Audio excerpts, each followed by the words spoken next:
Ya, dalam membersamai tumbuh kembang anak, tentunya kita ingin memberikan yang terbaik untuk anak. Kadang-kadang orang tua punya persepsinya masing-masing gitu ya. Padahal yang dibutuhkan anak adalah kembali ke fitrahnya, gitu kan ya. Lebih baik anak itu mau untuk calistung daripada anak itu bisa calistung. Karena kalau bisa calistung, belum tentu dia punya kemauan untuk calistung. Gitu. Jadi yang kita perkuat adalah motivasi. Kalau anak kita telat nggak apa-apa, karena tumbuh kembang itu bukan soal perlombaan gitu ya. Biarkan saja sesuai dengan fitrahnya. Nanti ada poin di mana anak itu mau untuk belajar sendiri. Juga saya sering katakan terima kasih orang-orang yang secara keilmuan cerdas dan memilih profesi menjadi seorang pendidik. Sebab dengan menjadi seorang pendidik, Anda sesungguhnya menyelamatkan berlapis-lapis generasi, berlapis-lapis anak bangsa yang di belakang sana ada jutaan ribu anak bangsa yang harus diarahkan sesuai dengan fitrah dan potensinya.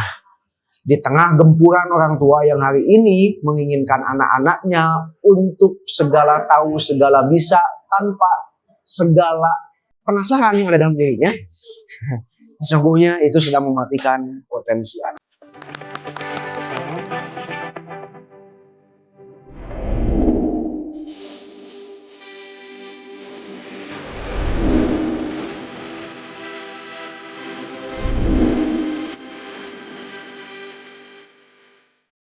Assalamualaikum warahmatullahi wabarakatuh.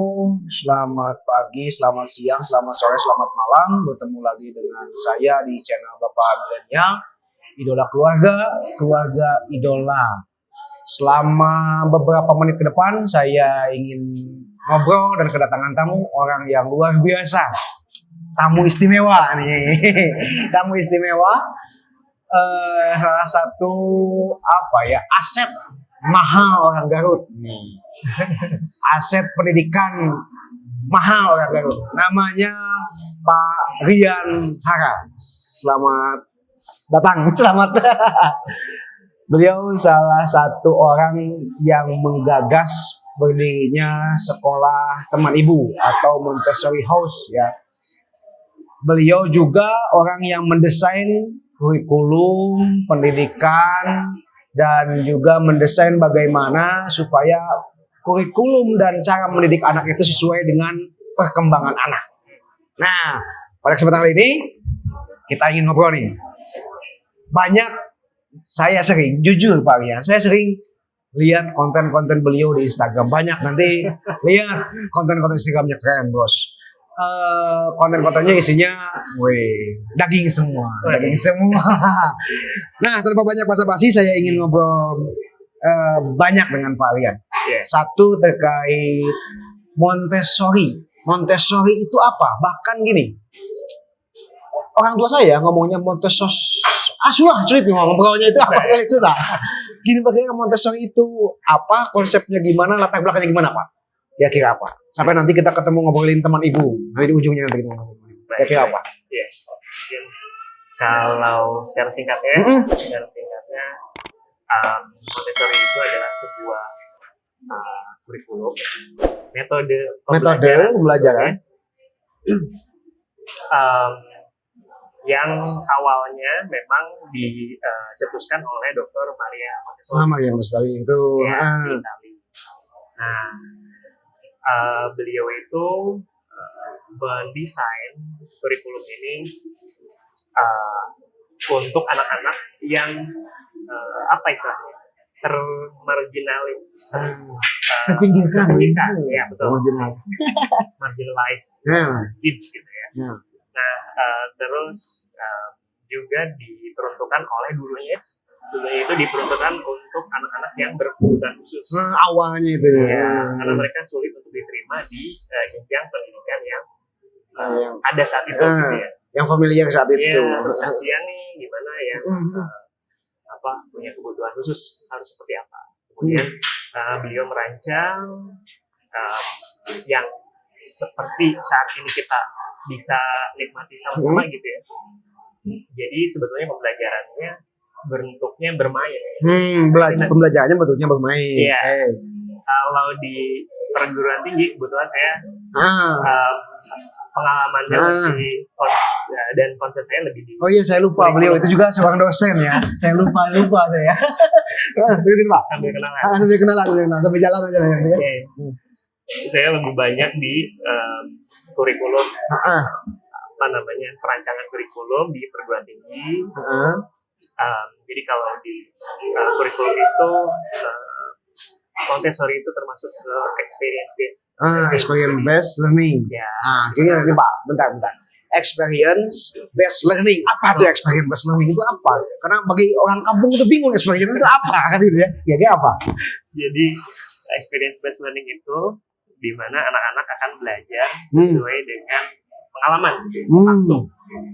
Karena seperti yang acara tadi kita simak sama sebagai narasumbernya nih. Sebagai teman ngobrol. Jadi sesuai dengan fitrahnya. Lanjut Pak, tadi sampai ke experience based learning. Apa itu experience based learning itu adalah metode pembelajaran di mana anak-anak bisa belajar melalui mengalami langsung. Pembelajaran berbasis pengalaman.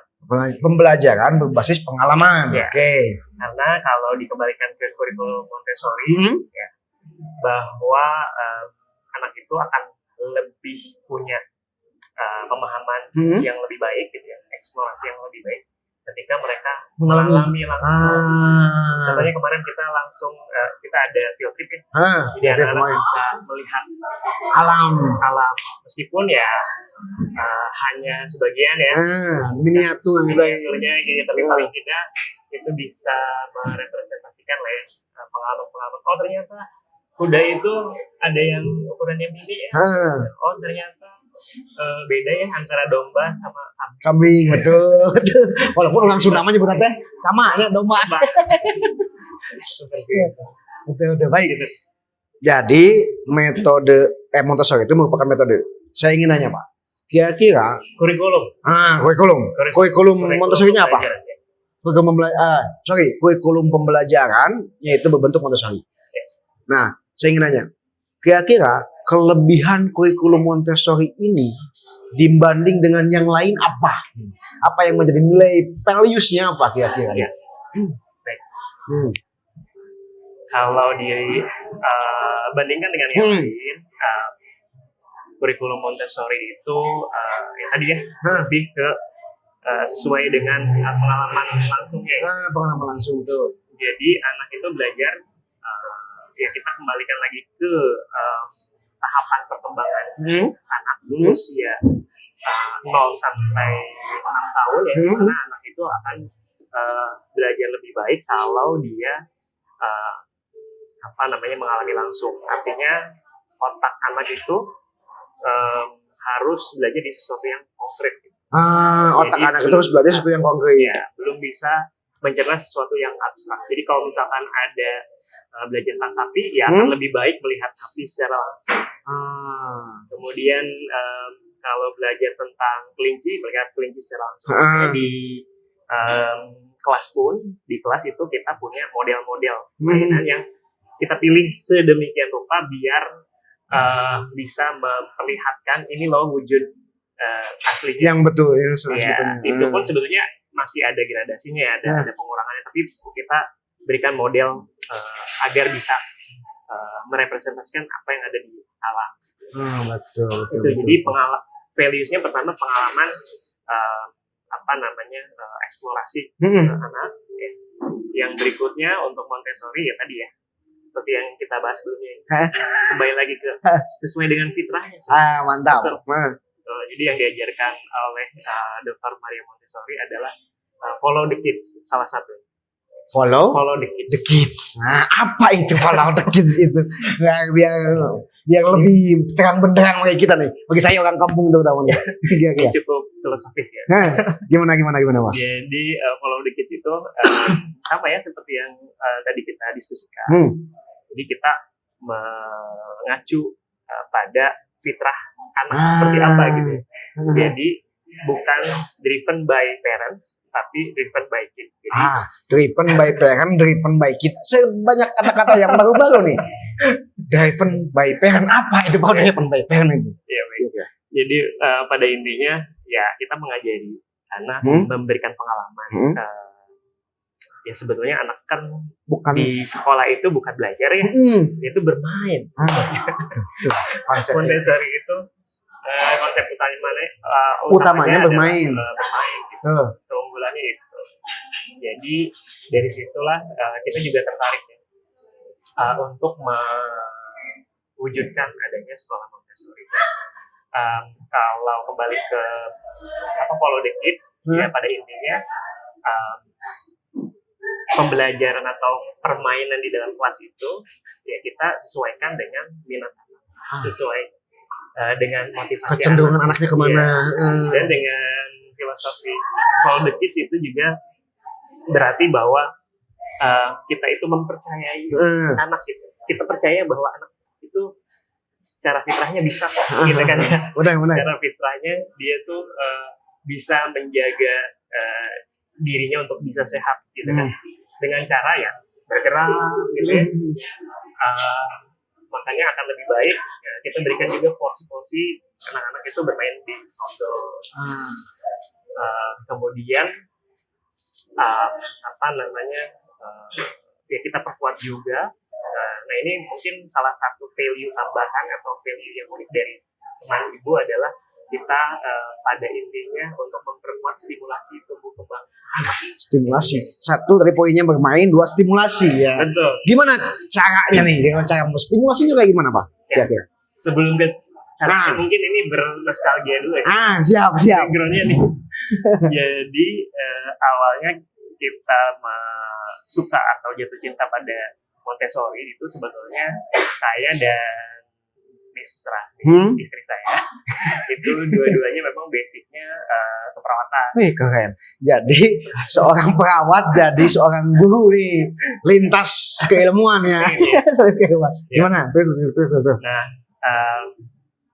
kemudian awalnya saya sebagai suami tidak mau menuntut apa-apa lah ya dari istri ya sebetulnya. Yang penting adalah istri bisa membuat saya. Yang penting ini boleh curhat. Emang tempatnya curhat di sini. Tapi jangan salahkan kalau misalnya kami nonton. Awalnya itu untuk memenuhi kebutuhan self actualization gitu ya. Kalau pakai piramida Maslow itu ada yang paling tinggi adalah aktualisasi diri. Di mana biar istri itu punya skill, punya kemampuan, gimana caranya dia bisa merasa bermanfaat untuk orang lain gitu kan. Pernah belajar tentang pijat bayi, karena memang untuk kebutuhan anak. Tadinya untuk kebutuhan rumah tangga saja ya, konsumsi pribadi. Kemudian ternyata istri juga senang ketemu komunitas yang ternyata juga banyak yang curhat-curhat tentang kesehatan anak. Sehingga dari situ kita banyak berdiskusi dan juga kita coba menangkap kira-kira para parents ini yang waktu itu memang kebanyakan ibu-ibu ya. Ibu-ibu itu senangnya apa sih? Oh ternyata senangnya yang mereka butuhkan itu adalah bagaimana menstimulasi tumbuh kembang anak. Intinya di situ. Jadi kalau kita basicnya dari keperawatan, di keperawatan itu kita mencoba untuk bagaimana memenuhi, jadi fondasinya adalah memenuhi kebutuhan manusia. Betul. Dan salah satunya adalah kalau pada anak, stimulasi tumbuh kembang yang paling basic gitu ya. Jadi kita mencari gimana, terus caranya gimana nih gitu. Kita sempat belajar tentang baby massage, spa gitu ya. Tapi tapi alhamdulillah ilmunya nggak meninggal. Iya, tapi alhamdulillahnya dengan kan kegagalan adalah istilahnya satu pintu tertutup, Nah, pintu yang lain kebuka gitu kan ya. untuk membuka keran yang lain. Iya, ternyata alhamdulillah itu cara Allah Mengarahkan mengarahkan gitu ya, ke tempat yang lain. betul, ke tempat yang lain. Ternyata di baby spa itu anak-anak itu datang kalau mereka punya keluhan. Jadi kalau misalkan agak-agak demam gitu ya, itu baru dibawa, atau pengen Instagramable gitu ya, pengen difoto, pengen ikut tren, baru dibawa. Habis itu udah. Gimana? Sedangkan harapan kita adalah agar anak-anak itu bisa dapat stimulasi yang Terbantu intensif. tumbuh kembangnya. Iya, dan terpantau. Betul, gitu ya. betul. Oh, berarti kita salah nih caranya. Harus treatment yang lain. Iya, kebetulan pas COVID. Alhamdulillah juga ya, COVID juga meskipun Bawa berkah. pandemi gitu ya. Bawa berkah. Di mana kita harus diam, di mana kita jadi banyak diskusi gitu ya. Yang pada akhirnya kita cari apa sih metode untuk bisa memberikan stimulasi tumbuh kembang yang optimal. Ketemulah bermain. Nah, itu. Awal mulanya ketemunya dari bermain itu. Bermain. Gitu. Kenapa? Karena esensinya anak kita bermain. Betul. Nah, pertanyaan berikutnya, apa metode terbaik yang bisa memfasilitasi anak untuk bermain? Ketemulah metode Montessori. Awalnya tahu filosofi anak itu main, kemudian dipilih-pilih nih metode apa, kurikulum apa yang kira-kira treatmentnya pas untuk nganterin anak itu main. Ternyata ketemu Montessori. Gitu. Terus gimana Pak? Terus. Ya, dari situlah ternyata ya kami menemukan bahwa Montessori ini salah satu. Banyak ya sebetulnya pilihannya ya. Tapi yang waktu itu kita pilih memang Montessori, dan sebetulnya yang melanjutkan untuk pendidikan formalnya itu Miss Rahmi. Ya, karena untuk langsung dipraktekkan juga ke anak ya. Jadi Miss Rahmi menempuh pendidikan formal, diploma Montessori. Ya, jadi COVID beres, sekolah beres. COVID beres, alhamdulillah. Berarti nih belum lama ya sekolah ini ya, berarti ya? Belum lama. Kalau dari Montessori itu setelah COVID. Tapi kalau tadi ya yang bermain baru spa itu kita dari 2018. Wih, 2018. Ya, dari 2018. Tapi bentuknya itu bentuknya parenting class gitu ya. Kemudian kalau sekarang bentuknya pop-up gitu ya. Ada yang setiap hari Minggu main. Dulu nyewa tempat gym gitu. Bisa ada kelas, kelas bermain awalnya gitu kan. Jadi awal mula Montessori gitu ya. Awal mula. Sejarah kalau bahasa agama asbabul kuhunyung namanya ya. Asbabul kuhunyungnya kayak gitu. Nah, kedua nih. Kira-kira Pak, menurut Bapak apa sih fitur-fitur apa yang ada di Montessori atau instrumen apa yang ada di Montessori yang itu bisa mengantarkan anak pada values utamanya main, tapi bisa bersentuhan dengan pendidikan? Kayak apa? Ya, oke. Kalau bahasa sederhananya mungkin ada yang bilang pramenulis. Itu. Nah, tapi ya kalau di kita sebenarnya fokusnya ke stimulasi tumbuh kembangnya. Stimulasi tumbuh kembangnya. Dan kita berpatokan pada piramida of learning. Nanti ada nih ya di sini.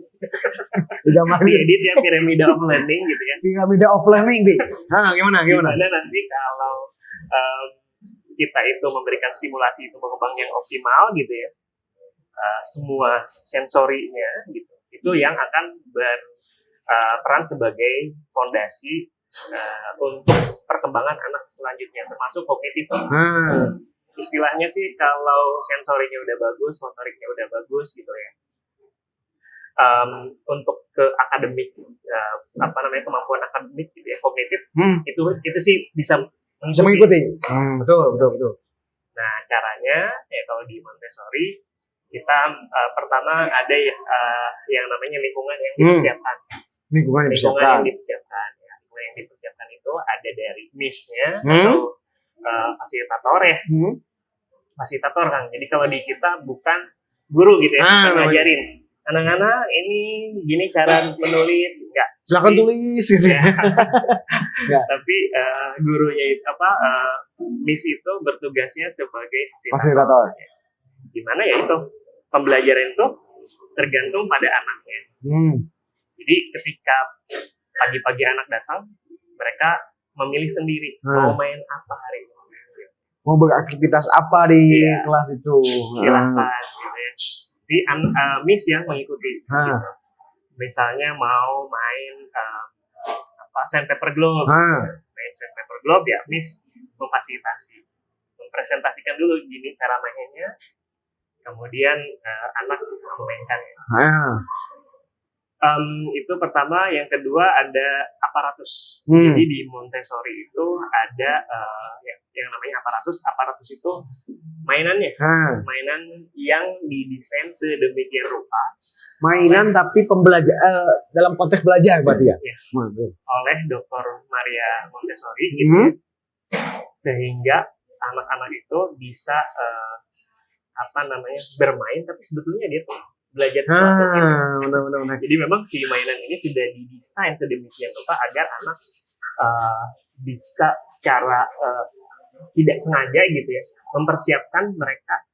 Sebenarnya sudah bisa dibilang sudah didesain, sudah didesain agar anak bermain tapi sebetulnya dia menguasai sesuatu gitu ya. Misalnya paling sederhana, saya pernah bikin konten yang menyendok gitu ya. Menyendok itu nggak sembarangan menyendok gitu ya. Bagaimana dipilihkan sendoknya agar anak tuh merasa dihargai, merasa senang menyendok.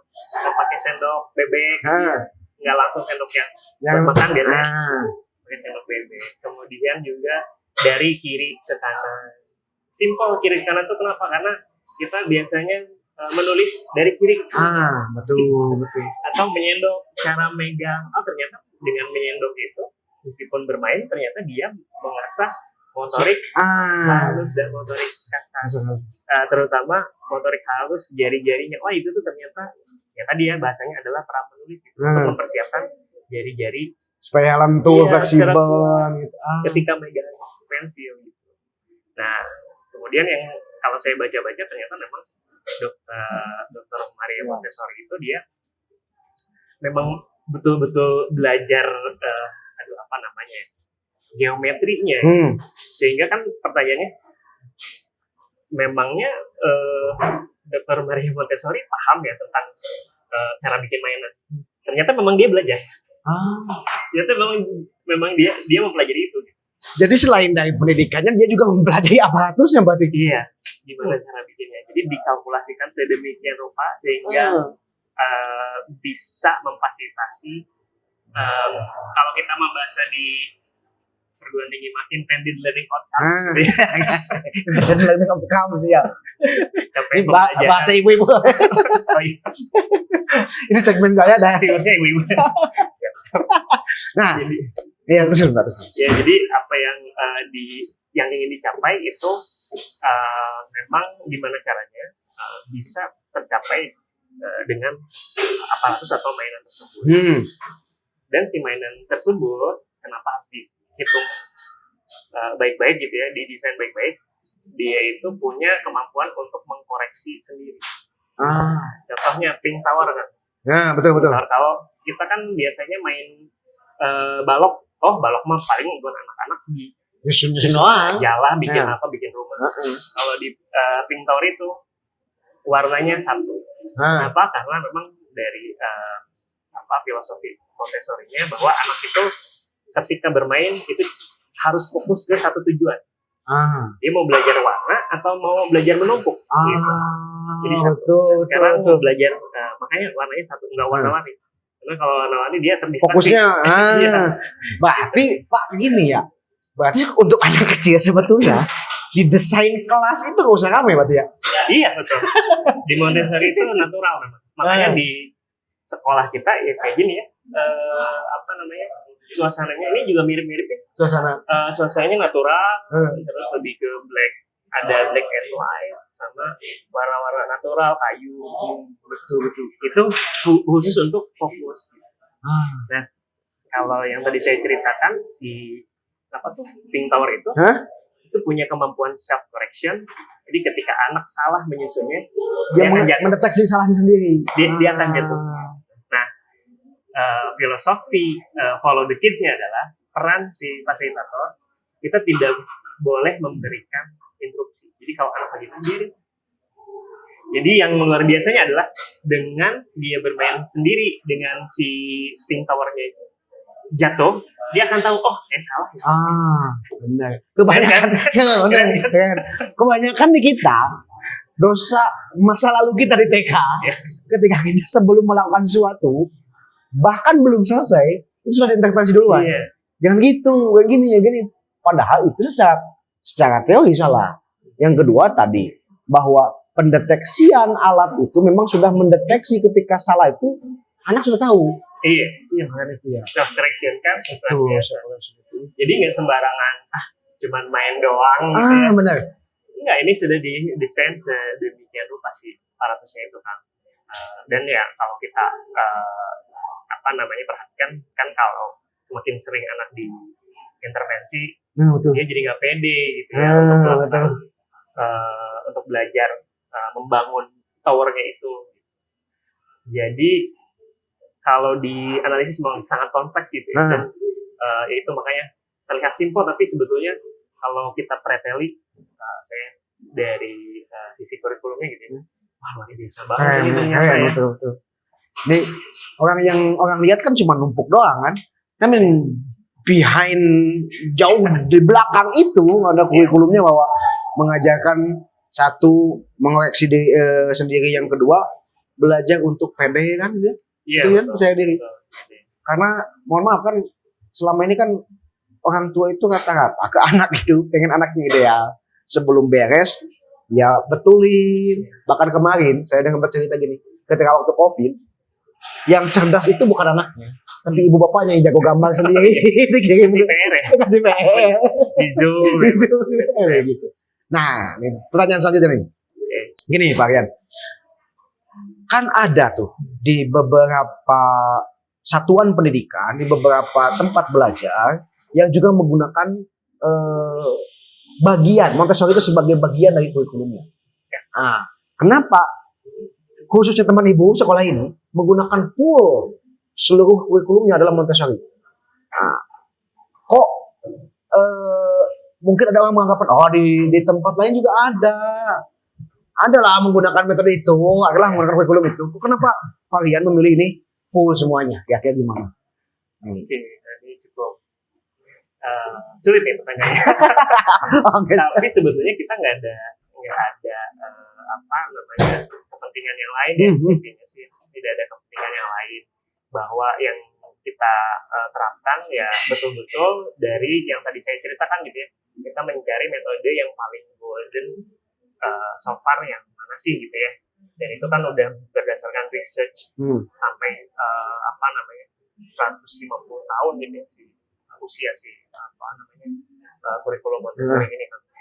Jadi dari situ ya udah kita pure aja gitu ya, menerapkan full pure Montessori kurikulum. Jadi bukan sebagai gimmick gitu ya, atau sebagai tambahan. Tidak salah juga ya sebenarnya. Tidak salah juga kalau mau ada yang menempelkan itu ya. Ya, ada yang disebutnya Montessori inspired gitu ya. Itu tidak salah juga sebetulnya. Dalam konteks mencoba menerapkan sebagian dari kurikulum Montessori. Tapi kalau di kita memang dari filosofinya kita udah cocok gitu ya. Udah cocok, tadi follow the kids, terus kita mempercayai anak gitu ya. Terus juga ada lingkungan yang dipersiapkan, experience based learning gitu, itu udah cocok banget. Dan kalau saya tugasnya di teman ibu sebagai kurikulum spesialis, ya memang itu saya refleksikan juga dari apa yang saya biasa desain gitu ya. Pengalaman pengalaman saya dalam mendesain kurikulum di perguruan tinggi gitu ya. Saya merasa wah ini bagus banget nih kalau kurikulum ini kita pakai Kita adaptasi semuanya. di apa namanya terapkan secara full gitu ya. Dan memang kalau dari pelaksanaannya juga kita mungkin yang bisa dibilang apa ya komited gitu ya, membutuhkan komitmen besar adalah kita di sekolah itu antara miss dan anak itu rasionya missnya 1 berbanding 5 sampai 7 anak maksimal. Satu fasilitator itu maksimal 5 sampai 7 tergantung kondisi situasi kelasnya. Situasi. Kenapa? Karena kalau gimana?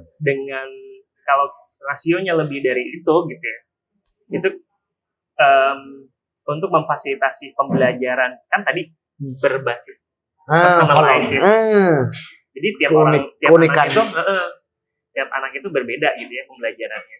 Itu tidak akan bisa tercapai kecuali yang pendekatannya class base gitu. Misalkan satu kelas maksimal 40 orang anak gitu ya. Sekarang menggambar yuk semuanya menggambar. Nah itu bisa satu orang banding 40 gitu. Semuanya sekarang bernyanyi gitu. Tapi mungkin kalau kembali ke pertanyaan tadi ya, dibandingkan dengan konvensional adalah ya kita jadi kalau di konvensional mungkin tidak kurang dari sisi personalized learning. Jadi miss atau gurunya itu di sekolah Montessori lebih bisa memahami anaknya karena kondisinya hanya memegang 1 banding 5 sampai 1 banding 7. Jadi tahu persis. Nanti di rapot ya. Besok saya bagi rapot. Nanti dilihat kesukaannya apa anak gitu ya. Kecenderungannya kemana? Temannya siapa. Nanti rapotnya kayak gitu. Jadi rapotnya itu bukan ranking 1, 2, 3, nilainya 80 teman-teman. Enggak, nilai enggak, tapi enggak angka. Kesukaannya apa. Terus teman baiknya di sekolah siapa? Di kelas itu siapa aja ada foto-fotonya. Terus dia senangnya main apa. Kemudian dari sensori motoriknya gitu ya, itu di lapor. Jadi sedetil itu si miss memahami. Dulu saya ketika menyekolahkan ke tempat ini, salah satu daya tariknya tadi saya pernah ngobrol adalah ketika 1 orang fasilitator, 1 orang miss, 1 orang guru itu gak lebih pegang dari 7 orang. Saya kira juga yang kedua, ketika Miss Rahmi, fasilitator anak saya setiap hari ngirim foto, kemudian tiap minggu itu ngirim laporan, itu bukan by design. Itu hanya seorang fasilitator ngirim foto, kemudian jadi laporan ke ibunya. Ternyata itu setelah dia ngobrol itu by design. Betul. Keren, gagal. Mantap. Nah, ini saya yang menarik ini tadi Pak. Ketika hari ini ya mispersepsi, ketika seorang anak itu ingin cerdas, dia itu loncat ke kognitif. Betul. Sedangkan di Montessori itu ke sensori dan motoriknya itu. Itu yang kadang lupa dan kadang-kadang orang tua loncat. Menginginkan anak itu berekspektasi ke kognitifnya, nggak ke sensori dan ke motoriknya. Kira-kira kenapa itu mesti dikuatkan Pak? Sensori dan motoriknya untuk menuju ke kognitif yang ajeg dan juga bisa belajar, kira-kira gimana? Terkait itu. Ya sederhananya karena memang itu yang jadi fondasi utamanya untuk anak bisa menguasai keterampilan akademik. Akademik itu masuknya ranah skill ya, keterampilan akademik. Artinya dia bisa belajar, bisa fokus, terus juga bisa bereksplorasi gitu ya,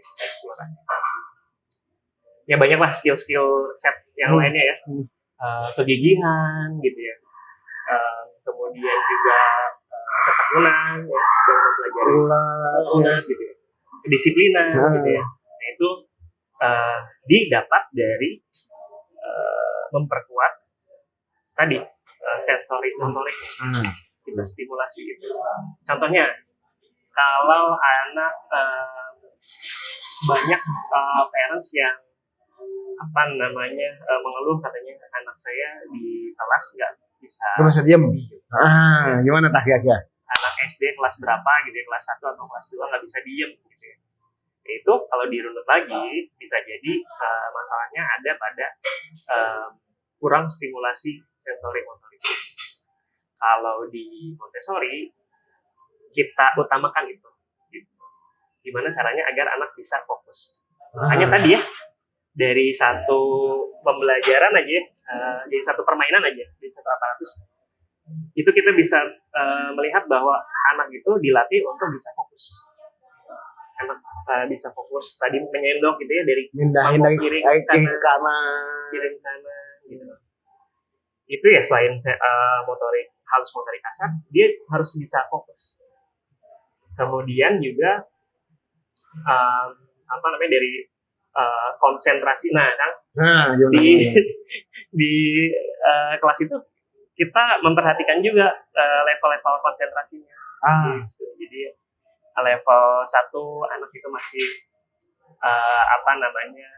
Belum siap. masih ngobrol sama temennya. Terus sampai level 2 sampai level 3 gitu ya. Oh, level 3 itu anak udah siap belajar. Udah fokus. Udah fokus ke permainannya. Nah, itu kita perhatikan. Nah, sebetulnya konsepnya sih sederhana ya. Konsepnya sederhana. Kita cuma butuh waktu dan butuh fasilitator yang bisa memfasilitasi. Nah, kalau dibandingkan sama kelas-kelas konvensional, itu yang mungkin sulit didapat gitu ya. Jadi anak itu cuman diberikan, mungkin kalau dilihat dari yang konvensional, anak diberikan menu-menu yang 1 jam selesai, 2 jam udah selesai, atau worksheet gitu ya. 1 jam 2 jam selesai. Padahal kalau di Montessori itu sesuai dengan penelitiannya juga, bahwa minimal satu siklus itu ada di kisaran 3 jam. Jadi anak saya kalau di sekolah itu satu hari itu belajar 3 jam, dan itu pun ada siklusnya kan. Ada siklusnya, tidak bisa full konsentrasi ya. Iya. Tapi lama-lama dia akan ke tingkat konsentrasi itu. Ada yang namanya fake fatigue. Fake itu palsu ya. Fatigue itu kelelahan. Jadi kadang-kadang di awal-awal itu ada kurva ketika konsentrasi itu dia turun gitu ya. Seolah-olah anaknya gogoleran gitu ya. Apa gogoleran? Ya, menggoleh lah. Rebahan kayak yang ngantuk, kayak yang malas gitu ya. Padahal itu tuh fake fatigue. Biarin aja dulu. Jangan marahin gitu ya. Gitu ya. Cuma malah males-malesan gitu. Padahal itu sedang mempersiapkan diri untuk fase konsentrasi selanjutnya. Ya. Kira-kira nih berapa waktu nih ke fase konsentrasi fullnya itu? Butuh waktu berapa lama? Setiap anak memang Beda-beda. Memang beda-beda. Tapi ya itu ya, kalau kita mengacu ke apa yang dipelajari di kurikulum Montessori, ya kita ambil waktunya adalah 3 jam. Satu siklus itu. Siklus itu ya. Siklus itu 3 jam. Tapi kalau untuk anak yang usianya di bawah 3 tahun, itu kalau tidak salah ya, itu porsinya lebih sedikit. Sedikit. Jadi di kelas-kelas tertentu dan juga tergantung anaknya gitu ya, kita juga ada yang memang porsinya 1 hari itu 2 jam. Karena anak-anak yang masih kecil. Oke, baik. Nah gini Pak, ini yang mungkin juga ada di benak saya atau di benak para orang tua di luar, atau para ayah, para bapak di usia kita. Ketika ngomong Montessori dari sisi bahasa itu asing kan? Asing bukan bahasanya orang Indonesia. Artinya ini penemuannya orang Barat, orang luar negeri, terus kemudian dengan teori Barat dan sebagainya. Sedangkan kita umat Islam, kemudian gimana sih? Akankah itu membawa kepada teori asing yang mengatakan anak pada bahasa ekstrimnya kekafiran dan sebagainya? Nah, kira-kira idealisme itu kira-kira gimana nih? Bahwa memang ini ada teori ini dari Barat dengan dengan konsep seperti ini, dengan kurikulum tadi, dengan berbagai pendekatan dan lain sebagainya, kira-kira untuk meyakinkan bahwa dengan teori ini pula seorang bisa mengantarkan pada fitrah keimanan lah contohnya, atau pada keyakinan keberagamaan yang kuat kepada Allah Subhanahu Wa Taala. Kira-kira gimana? Ya. Nah, kalau untuk menjawab itu ada dua poin mungkin ya. Yang pertama poin dari Montessori-nya sendiri di kurikulum. Jadi kalau kita mau kalau kita punya HP nih, kita juga kan iPhone juga kan bikinan dari US gitu ya. Kita nggak bisa anti pada apa yang dibuat oleh orang di luar sana gitu. Yang penting adalah kita pelajari, kita pahami, kita pakai, dan itu pun saya yakin bukan sesuatu yang sempurna gitu kan. Betul. Ya kita berpikiran terbuka gitu, open minded. Kita terus evaluasi. Ya mungkin di satu poin nanti akan diintegrasikan dengan kurikulum yang lainnya di sisi misalnya untuk yang outdoornya gitu, outdoornya yang lebih baik apa sih gitu ya, itu bisa jadi gitu.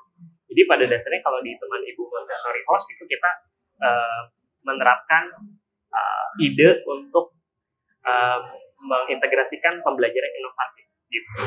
Itu kita integrasikan. Jadi kita terbuka untuk mengevaluasi kira-kira dan memilih kira-kira metode apa ya yang bisa melengkapi si Montessori ini. Jadi sangat terbuka gitu. Someday ada metode lain yang bisa melengkapi, ya kita integrasikan juga. Itu. Nah, kalau untuk agamanya, kita integrasikan Islamic Montessori. Jadi ada Islamic Montessori. Oke. Jadi Islamic Montessori itu adalah untuk mengcover dari sisi keagamaannya. Keren. Kalau dari nyambungnya sebetulnya ya tanpa dilabelin Islamic Montessori pun, kalau diambil dari filosofi atau filosofi kalau the kids tadi ya. Iya. Dan juga karena kan ini ke fitrah. Terus juga ada yang namanya cosmic education juga.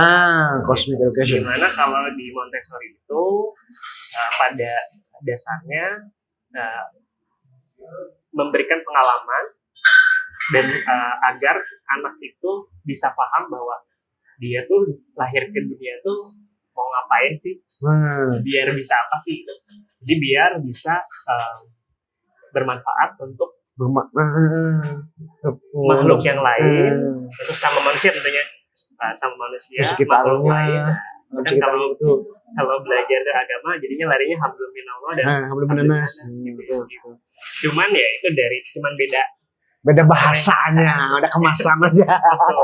Tapi kadang-kadang kan parents juga butuh label ya. Ini gimana sih? Jadi kita berikan juga label untuk Islamic Montessori.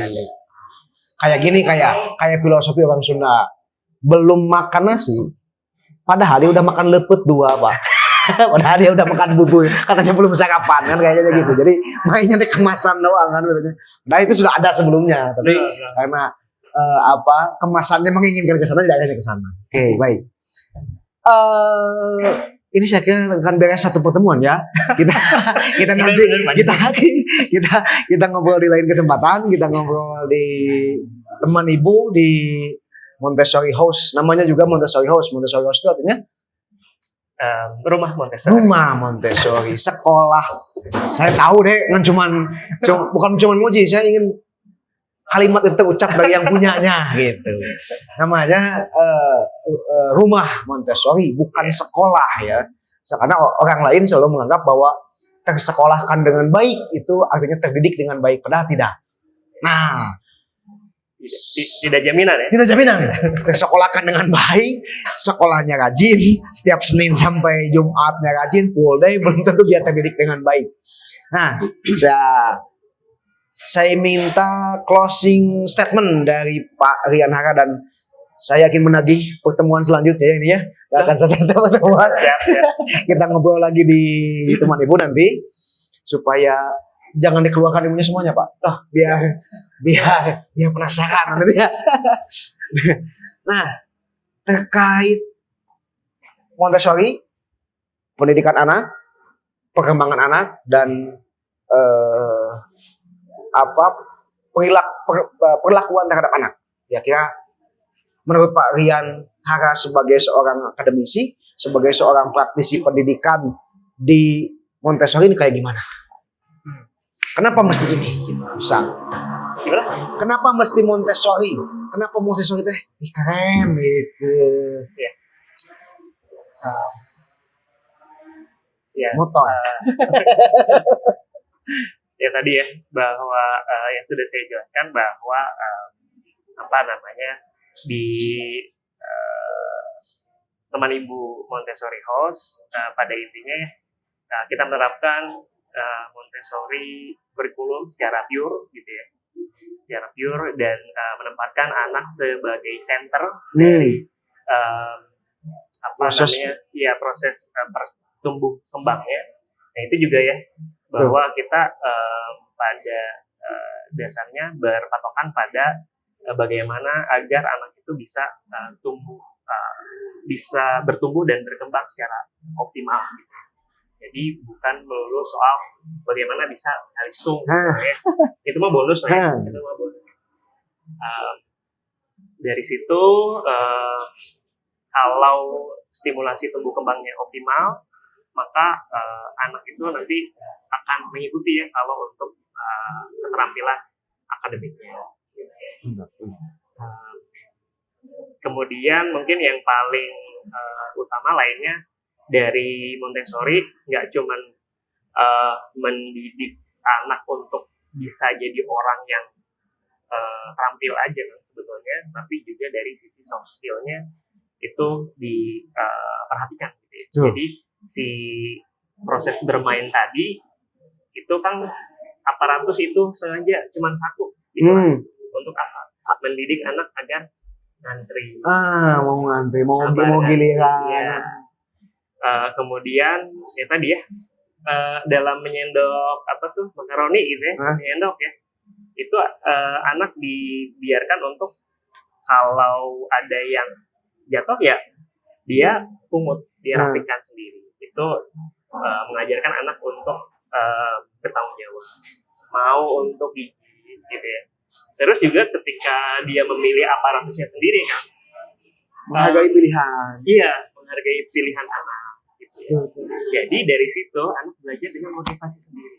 Terus habis beres, anak itu nggak terus nyuruh gurunya diberesin atau gurunya yang beresin. Kita biarkan, silakan itu tanggung jawab kamu untuk balikan ke tempat semula. Ya, jadi memang ada ground rules yang kita tanamkan di kelas. Jadi dari situ anak akan bertanggung jawab. Nah kalau beda lagi, dan ini memang pernah kejadian gitu ya. Ketika gurunya yang menunjuk, kamu nanti main ini ya. Terus dia mainkan, habis itu ditinggal. Terus kenapa nggak diberesin lagi? Kan tadi itu bukan pilihan saya. Oh iya benar, betul. Jadi kan ini karena saya disuruh ngisi. Saya disuruh ngisi. Tanggung jawab saya. Gitu.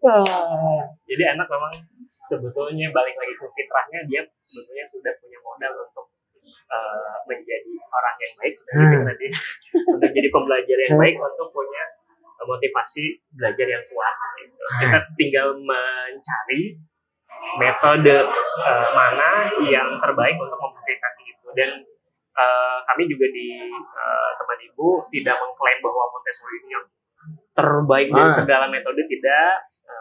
Selalu mengevaluasi, selalu menerima masukan. Kira-kira bagian mana yang masih perlu diimprove, bagian mana yang ditambahkan gitu, itu kita sangat terbuka. Keren. Terima kasih Pak Rian Hara selaku akademisi, bangga kali gitu. Udah kerasa nih. Udah 1 jam. Udah 1 jam lebih ya. Udah 50 menit, 50. Nah, terakhir dari yang terakhir. Terakhir dari terakhir. Sebelum saya closing, saya minta Pak Rian untuk memberikan motivasi, kata-kata, quote, atau dalam bahasa Bapak milenial namanya apa Pak Ri? Quote of the day, quote terkait pendidikan anak dan pendidikan keluarga selama-lamanya setelah saya Pak. Silakan untuk memberikan pesan, nasihat atau apa ya, quote lah kira-kira. Silakan. Ya, dalam membersamai tumbuh kembang anak, tentunya kita ingin memberikan yang terbaik untuk anak. Kadang-kadang orang tua punya persepsinya masing-masing gitu ya. Padahal yang dibutuhkan anak adalah kembali ke fitrahnya gitu kan ya. Lebih baik anak itu mau untuk calistung daripada anak itu bisa calistung. Karena kalau bisa calistung, belum tentu dia punya kemauan untuk calistung gitu. Jadi yang kita perkuat adalah motivasi. Kalau anak kita telat nggak apa-apa, karena tumbuh kembang itu bukan soal perlombaan gitu ya. Biarkan saja sesuai dengan fitrahnya. Nanti ada poin di mana anak itu mau untuk belajar sendiri. Tepuk tangan buat Pak Rian Hara. Terima kasih atas kedatangannya dan kehadirannya. Kita agenda ulang lagi nanti Pak Rian Hara. Ternyata. Nanti saya juga pengen nanya-nanya. Nanti aja. Nanti ilmunya lebih banyak. Oh, enggak.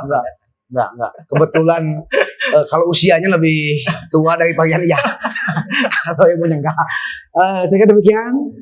Terima kasih telah menyediakan ruang untuk anak-anak Garut, anak-anak Indonesia untuk belajar sesuai dengan tumbuh kembangnya. Mudah-mudahan terus berkah ilmunya. Yang kedua juga saya sering katakan terima kasih orang-orang yang secara keilmuan cerdas dan memilih profesi menjadi seorang pendidik. Sebab dengan menjadi seorang pendidik Anda sesungguhnya menyelamatkan berlapis-lapis generasi, berlapis-lapis anak bangsa yang di belakang sana ada jutaan ribu anak bangsa yang harus diarahkan sesuai dengan fitrah dan potensinya. Di tengah gempuran orang tua yang hari ini menginginkan anak-anaknya untuk segala tahu, segala bisa tanpa segala penasaran yang ada dalam dirinya, sesungguhnya itu sudah mematikan potensi anak. Terima kasih Pak Rian Hara, terima kasih para ibu bapak semuanya telah menonton. Kita ketemu lagi di lain kesempatan. Saya Pak Goroji dan Pak Rian Hara undur pamit. Tetap di channel kami Idola Keluarga, Keluarga Idola. Assalamualaikum warahmatullahi wabarakatuh.